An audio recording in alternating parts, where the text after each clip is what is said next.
What's going on? I am Killer Fartbox, and today we're going to be playing some Destiny.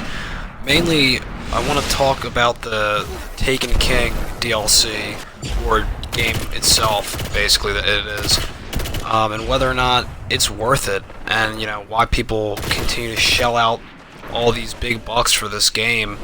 Is it really worth it? That's my main question to anybody watching this, and anybody who's interested in gaming or who plays Destiny. My channel is Microsoft console based. I'm an Xbox player, but Destiny is a huge game on PlayStation too. So anybody watching that's a PS4 or PS3 player, you're welcome to give me your feedback. I will keep it in mind. But anywho, the Taken King itself, I had a lot of fun the first week or so when I got it. It was a lot to do, lots of missions, lots of new stuff, but I noticed that almost initially I was spending a lot of time alone playing the Taken King, doing quests and stuff and all that mumbo jumbo. And after a while, I got bored of that. I beat all the stuff on my hunter character. Didn't really want to try it on my other characters, so I started to mess around on the multiplayer, the new Taken King playlists, which I do like. The playlists are updated and they are improved. But one thing I noticed, it's very evident to me at least, the quality of the gaming on the Taken King does not translate to the multiplayer. It's poor. First of all, the hand cannons in this game, whether they're exotic or not, are ridiculous. I don't think...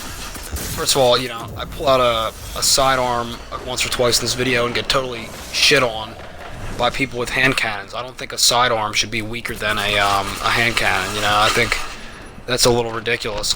And something else is the exotic weapons. People can buy them with legendary marks if they already had them in year one.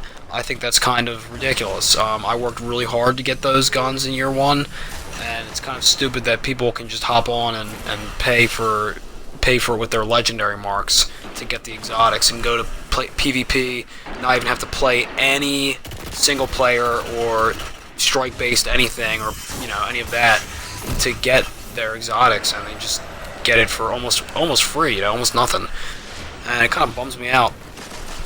But I played anyway, and my main reason to want to make this video is to propose the question, why do people keep spending money on Destiny? Like, everyone knows how it flopped in year one. It had a huge return rate. People were upset with the game. It was repetitive, inconsistent, yada yada yada. But despite that, it's remained one of the strongest sellers this year, and for good reason. It does have its ups. It can be really fun when you're going on a hot streak, especially if you have your buddies on the fire team. You can really rack up some good kills and have some fun, especially in the non-PvP, campaign missions, heroics, daily stuff like that. That's what's really fun for me. I just wish Bungie would have maybe considered that more and not have made this such a open world based game. And even so, say like games like GTA that transferred to online setting, people loved that. It had a great response. I think for Destiny, they missed the mark just a little bit with trying to center it all around the not so massive multiplayer. Say like the three member fire team strikes or one player missions, things like that. I think it would have been really awesome if they would incorporate more sophisticated multiplayer. There's only a few game modes. Getting weapons or getting anything that, for that matter, in the Crucible is very hard. And it's like anything in Destiny. You really have to put in lots and lots and lots of time if you want to make any progress and any leeway and try to make your character better than it already is.